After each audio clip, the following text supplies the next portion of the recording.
waxaa xalfadeennani ay daaran tahay ay ku saabsan tahay ardaydii dhammeeyey qur-aanka kariimka ahaa ee khatimay iyo ilmihii ka soo gudbay farbarka iyo ardaydii معهد البيان للعلوم الشرعية امتحان كسمية يكوي قرآن امتحان كقادني النتائج تودي سأوقف فرحنا أبد كنا امتحان كلا بقى يبود بوها مدام أرضه آيات وبنايين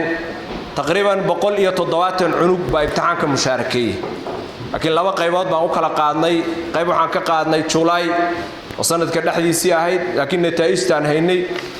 قيبنا وحان كقادني بشناد عن كتيرنو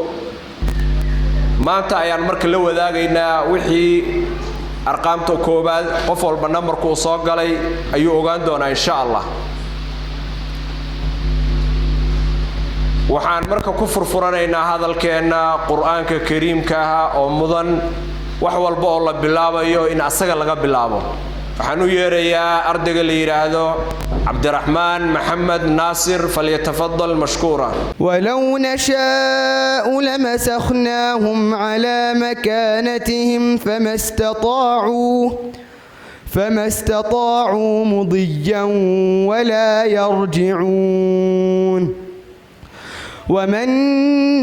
نعمره ننكسه في الخلق أفلا يعقلون وما علمناه الشعر وما ينبغي له إن هو إلا ذكر وقرآن مبين لينذر من كان حيا ويحق القول على الكافرين أولم يروا أنا خلقنا لهم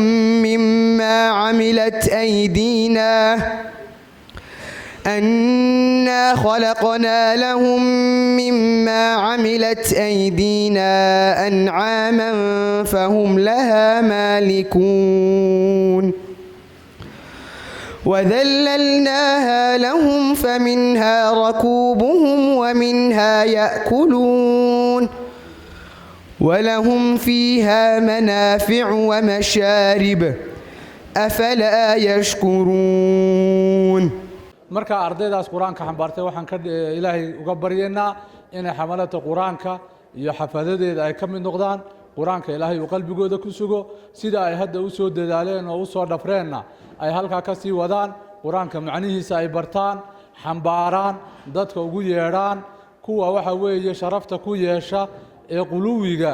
iyo waxa weeye jafaha labadaba ilaahay ka dhowro Allah ka dhigo quluwigu waa qofkiyo quraankii waxa weeye ku talax tago oo intuu waxa weeye quluwi ku dhaco oo wax aanu xambaaraynin ama sidii loo akhriyay si ka duwan u akhriya ama sidii loogu talagalay ee cadaaladda in lagu dhaqmo si ka daran sidii khawaarijta ku dhaqma jaafiguna waa qofkii oo ka jeesto oo markuu quraankii barto waxa weeye dhabarka u jeediyo ku amal fali waaya labadaba ilaahay inooga ilaaliyo inay xagjir noqdaan iyo inay dad quraanka ka jeesto oo maadada iyo adduunkan daldalaalkiisa daba orda labadaba Allah inooga ilaaliyo wajazaakumullahu khayran wassalaamu calaykum warahmatullahi madashii oo martida joogtay iyo mudanayaasha oo dhan odayaasha maamuuskan iyo madaxda loo yeedhay dhalinyarada miiskii oo kabiyay manaasadan joogno markaskii oo xeertiisii oo gabdhaha meesha nala jooga inta macallin joogtay oo barro hawsha maamula miidiyaha wax duubiya qolyaha hadalka miisaama kuwan midigta gaadhayn haddana muuqa nala jooga ee maqal sooyaha ku xidhan laaliya muuqaalka mid waliba maqaamkiisa iyo magac uu haysto matalaad wuxuu leeyahay meesha lagu keenay marxabiya salaan diiran oo munaad iyo jahle oo muruqaabo wadnaha iyo ka timid laabta marinkeeda oo hoos ka soo maaxataan idinkoo maamuusnay assalaamu calaykum waraxmatullaahi wabarakaatuh بسم الله الرحمن الرحيم تفسير سورة الفيل waxay soo degtay hijradii rasuulka sallallahu alayhi wasallam koor waxyaabay suuradu ka hadlayso waxa kamid ah qisadii asxaabta maroodi ay ku duulay kacbada si ay u soo dumiyaan iyo ciqaabtii uu alla mariyay bismillaah magaca Allah aan ku bilaabaya arrahmaani Allah naxariista guud oo naxariista unkiisa الرحيم الله نحرست جارك ونحرست أنت رميسي ألم ترى ميادن وجين نبيو كيف سذا فعل أوسمي ربك بأصحاب الفيل مرودي أصحاب تيسيو كسمي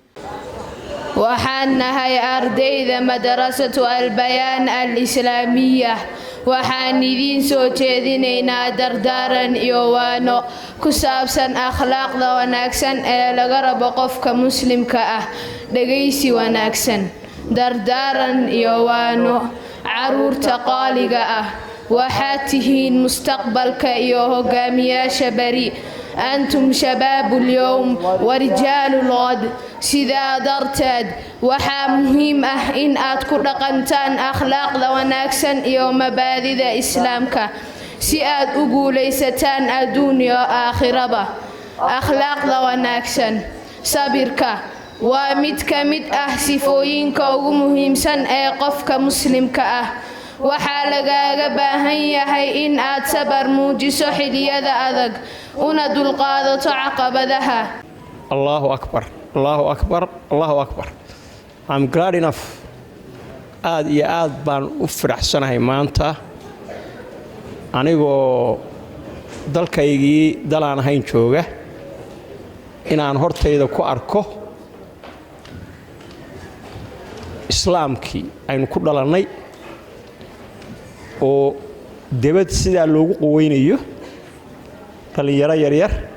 oo labiska islaamka wata بفضل الله أعظم نعمتي تمت بفضل الله أعظم نعمتي فجزيل شكري للإله الباري في حلقة التحفيظ نلنا ختمة سرنا لها نبغي هدى المختار. السلام عليكم ورحمة الله وبركاته. مقاعي واجبري إسماعيل وحنيس الدقاء تفسير سورة المشرح لقيسي وعن waxay soo degtay hijrada rasuulka sallallahu alayhi wasallam ka hor waxyaabaha suurada ka hadlays waxa kamid ah kow nimcooyinka uu Ilaahay ku maneeyay rasuulka sallallahu alayhi wasallam labo alla ayaa faray rasuulka sallallahu alayhi wasallam in joogtay amasha khayrka bismillaah magaca Ilaahay aan ku bilaawaya arrahmaani ala naxariista guud naxariista unkiisa arrahiim ala naxariista gaad naxariista inta rumaysay alam nashrah soomana malaa'ika adiga nabiga sadraka laabtaada ألف لقديه لام نورب لا هلا لام لقديه هي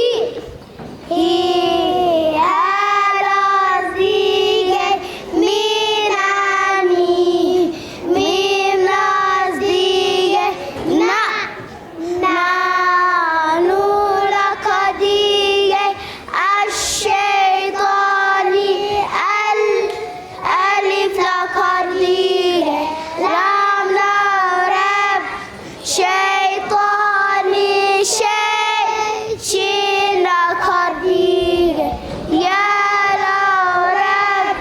طاني طا لقديه ألف لورب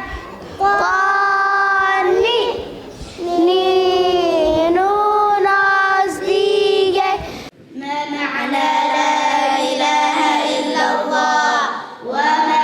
معناها لا إله إلا الله معناها لا معبود بحق إلا الله معناها يا الحق المعبود مجرى الله يعني مما خلق الله آدم عليه السلام إلهي كبوري نبي آدم نبت قل يقل كشاهدتي الله آدم من طين وخلق إلهي كبوري نبت آدم نبريد إلهي كبوري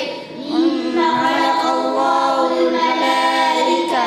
إلهي كبوري ملائكة خلق الله الملائكة من نور وحو إلهي كبوري ملائكة نور أيو إلهي كبوري luqadda Soomaaliga waxa la waa luqad diimeed waa luqad diinta ku dhisan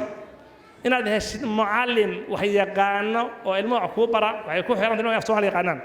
maanta ay garan waayaan warar ba ka dhacaya waxaan ugu dambayn dhahayaa waalidka waxaa ku badan waxa la guurguuritaanka madarasada ka kaxee tangee tan ka kaxee tansi waana waxa ilmaha ku rida inay ka dhacaan madarasooyinka ilmaha hadda madarasa geysid u daa ka saarin haddaan cilad weyn ka jirinin madarasooyinka ugu fiican waxay tahay madarasada macallimiin badan leh maamul leh oo macallinka la kala bedeli karo